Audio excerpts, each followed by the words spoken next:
দর্শক, বর্তমানে কে আপন কে পর সিরিয়ালে দেখা যাচ্ছে সোহেলির শত চেষ্টার পরও বাঁচাতে পারেনি তার মেয়ে ও মেয়ের জামাইকে, এবং আদালতে জবা সব প্রমাণ করে দিয়েছে। সোহেলি আর পালক খুব খুশি মনে আদালতে এসে বসেছিল। তারা ভেবেছিল জবা আদালতেই আসতে পারবে না, কিন্তু চমক দিয়ে আদালতে হাজির হলেন জবা, তাও আবার অক্সিজেন নিয়ে। আর আদালতে একটি সিসিটিভি ফুটেজের মাধ্যমেই ঘুরে যায় পুরো কেস। কেউ জানে না জবা কিভাবে এই কাজটি করে। জবা একটি দোকানের সিসিটিভির মাধ্যমে প্রমাণ করে দেয় গাড়ি তান্না চালাচ্ছিল।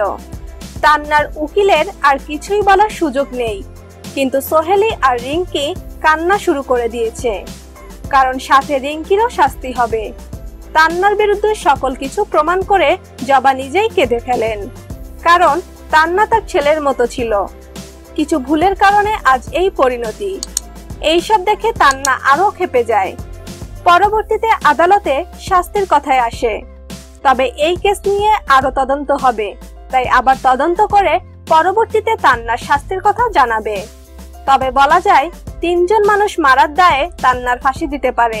আর রিঙ্কি পাশে থেকেও কেন আদালতে মিথ্যা বলেছে এবং নিজের স্বামীকে কেন এত জোরে গাড়ি চালাতে উৎসাহ দিয়েছে, এইসব মিলিয়ে রিঙ্কির কিছু বছর জেল হবে।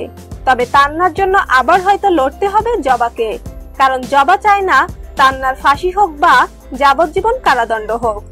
জবা চায় কিছু বছর জেল খেটে সংশোধন হয়ে যাক তান্না।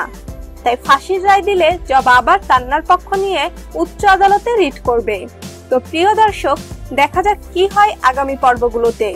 তবে আপনারা কি বলেন, কি হওয়া উচিত? কমেন্ট করে জানিয়ে দিন আমাদেরকে। আর হ্যাঁ, সিরিয়ালের অগ্রিম সব আপডেট পেতে আমাদের চ্যানেলটি এখনই সাবস্ক্রাইব করুন। ধন্যবাদ।